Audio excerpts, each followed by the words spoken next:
عادت یہ بھی میں نے دیکھی، بڑے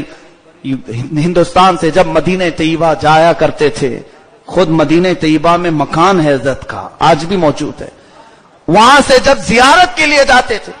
اور جب معلوم ہوتا ہے ان کے مریدین کو ہزاروں کی تعداد میں ساتھ عمرے کے لیے جاتے ہی تھے، حج کے لیے جاتے تھے، میرا پہلا حج بھی حضرت کے ساتھ ہی ہوا تھا الحمدللہ۔ لیکن ایک چیز حضرت کی میں نے یہ دیکھا، بارگاہ نبی میں جانے کی بات آتی تو گھر سے جب وضو غسل کر کے نکلتے، کپڑے پہن کر، خوشبو لگا کر، حالانکہ آپ کو دو لوگ پکڑ کے چلاتے تھے، اس وقت یہ جلال میں کہتے جانے سے پہلے، خبردار جب رسول اللہ کے مزار کے پاس جا رہا ہوں کوئی میرے آس پاس نہیں آئے گا، کوئی قریب نہیں آئے گا۔ اس پوچھا جاتا کہ حضرت آپ کے ساتھ زیارت کے لیے آئے ہیں؟ ہاں نہیں، بادشاہ کے سامنے وزیر کا احترام نہیں کیا جاتا، کہیں ایسا نہ ہو کہ میرے آس پاس آنے والے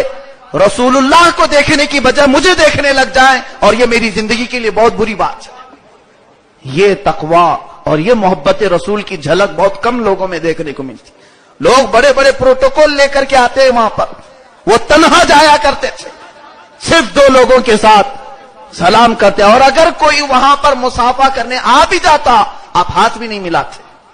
ہاتھ بھی نہیں ملاتے جالیوں کے پاس۔ کہتے کہ سب کی توجہ کا مرکز یہ جالیوں کے اندر موجود آقا کائنات ہیں، ان کی طرف متوجہ ہو جاؤ،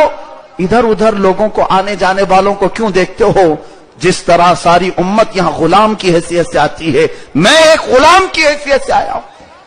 یہ تمام چیزیں جو دیکھنے کو ملی، اللہ تعالی ہمیں ان کا سایہ فیض قیامت تک جاری و ساری